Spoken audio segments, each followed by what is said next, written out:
Hello நண்பர்களே, என்னோட கார்டனுக்கு உங்களை நான் வெல்கம் பண்ணுறேன். என்னோட சேனலில் சக்லன்ஸை பற்றியும் செடிகளை வளர்க்குற முறைகளை பற்றியும் நான் வீடியோ போட்டுட்டு வரேன். இன்றைக்கி நம்ம என்ன வீடியோ பார்க்க போகிறோம்னா ரெயின் லில்லி அப்படிங்கிற ஒரு செடியை பற்றி தான் பார்க்க போகிறோம். இந்த செடி வந்து என்கிட்ட 3 கலர் இருக்குது. இந்த செடி பார்த்திங்கன்னா மழை பெஞ்சால் மட்டும்தான் பூக்கும். இது வந்து 3 கலர் இருக்குது என்கிட்ட. ஒயிட்டு, பிங்க்கு, எல்லோ 3 கலர் என்கிட்ட இருக்குது. இந்த செடியை பார்த்திங்க அப்படின்னா என்னோடய கார்டனில் நான் ஒரு சின்ன பாட்டில் தான் வச்சுருந்தேன்.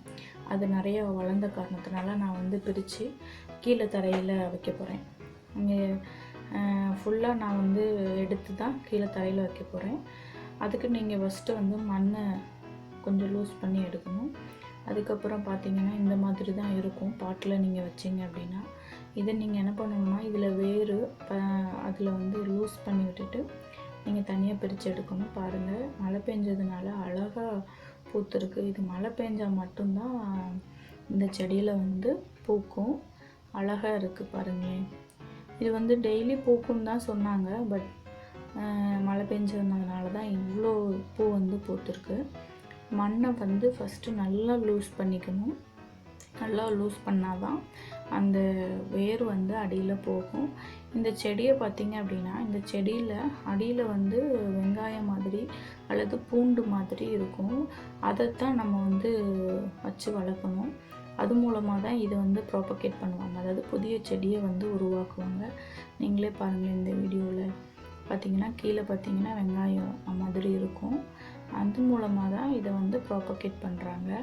இந்த மாதிரி தனியாக என்ன பண்ணணும், பிரித்து வச்சுக்கணும். தனித்தனியாக பிரித்து வச்சோடனே நான் என்ன பண்ண போகிறேன்னா ஃபஸ்ட்டு பிங்க்கு, ஒயிட்டு, எல்லோ அந்த மாதிரி மிக்ஸ் பண்ணி வைக்க போகிறேன். பாருங்கள், பாதி செடி நான் வச்சுட்டேன். அடுத்து என்ன பண்ணுறேன்னா கீழே கொஞ்சம் மண் பறித்து அதுக்கப்புறம் வந்து இந்த ஆனியன் மாதிரி, அதாவது வெங்காயம் மாதிரி இருக்கிறத அடிப்பகுதி வேரோடு இருக்கிறத கீழே வச்சுட்டு இந்த மண் கொஞ்சம் நல்லா லூஸாக இருக்கணும். பாருங்கள் எவ்வளோ லூஸ் இருக்குன்னு. இந்த மாதிரியான லூஸ் இருக்கணும். நீங்கள் வந்து கோகோபீட் யூஸ் பண்ணாலும் நல்லா தான் இருக்கும். நான் வந்து வெறும் மண் தான் இங்கே யூஸ் பண்ணியிருக்கேன்.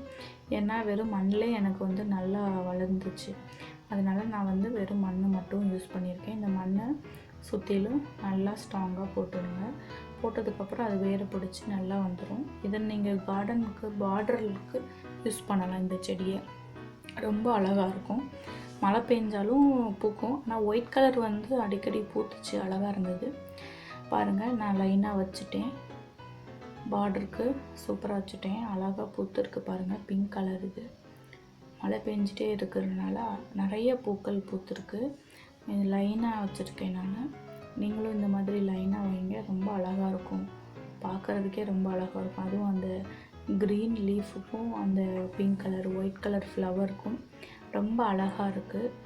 இந்த மாதிரி வச்சிங்க அப்படின்னா ஈஸியாக இது நம்ம கேர் பண்ணிக்கலாம். ஈஸியாக வந்து கேர் பண்ணலாம், ரொம்ப கஷ்டம் இல்லை. இது பார்த்திங்கன்னா அந்த பூ பூத்ததுக்கப்புறம் வர சீடு, அதாவது விதை. இந்த செடிக்கு வந்து இதில் தான் விதை வரும். இந்த பூ வந்து பூத்து முடித்த உடனே அதை காஞ்சு போயிடுச்சுன்னு நீங்கள் என்ன பண்ணிடாதீங்க, தூக்கி போட்டுறாதீங்க. இப்போ பாருங்கள், இந்த விதையை பாருங்கள், இது இப்படி தான் முளைச்சி வரும்.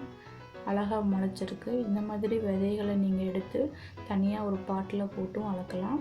நான் வந்து கீழே மண்ணிலையே போட்டேன். அது நல்லா முளைச்சிருச்சு. பாருங்கள், நல்லா முளைச்சிருச்சு. தேங்க்யூ ஃபார் வாட்சிங்.